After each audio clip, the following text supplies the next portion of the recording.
Base மாதிரி ready பண்ணி வச்சுருக்கோம். இது என்னன்னா பேஸு.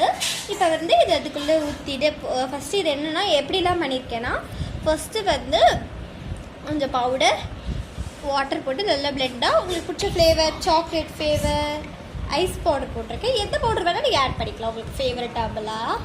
இப்போ வந்து ஃபர்ஸ்ட் இதை எடுத்து வச்சுருக்கேன். அப்படியே இது வந்து இப்படி கொஞ்சம் நேரம் ஆகட்டும்.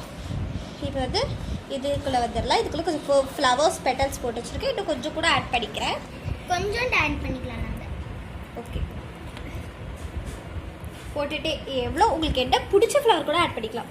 போதும் போதும். எல்லோக்குள்ளே போட்டுருக்கேன். எல்லோ செம்மையான கலர். போதும்டி போதும்டி. ஸோ இது கொஞ்சம் இது வந்து கற்பூரவள்ளி இலையோட பார்ட் போட்டு இது மாதிரி அதை பவர்ஃபுல்லாக பண்ணிடலாம். போதும் போதும். இது மாதிரி சேர்த்து வச்சு சசக் பண்ணினா ஒரு மாதிரி சவுலடாக இருக்கும். இதில் கொஞ்சம் தண்ணிலாம் இருந்தது, கழுவ போது இருந்த தண்ணி தான். தெரியுதா? நல்லா தெரியுதா உங்களுக்கு? டப்பா மட்டும் தெரியும். இதாங்க பாருங்க அக்கா 1 மினிட். இப்போ வந்து நம்ம கொஞ்சம் நேரம் நல்லா பண்ணிவிட்டு அது நல்லா வீடியோ பாஸ் பண்ணியிருந்தேன். கொஞ்சம் நல்லாவே வந்து ஸ்டவ் ப்ரெஸ் பண்ணிவிட்டு அப்புறம் வந்து இப்போ இது பண்ணிட்டு இதில் வாட்டர் மட்டும் இதில் ஃபில் பண்ணிட்டேன். இப்போ கொஞ்சம் நல்லா ஃப்ரெக்ரன்ஸாக இருக்கும்.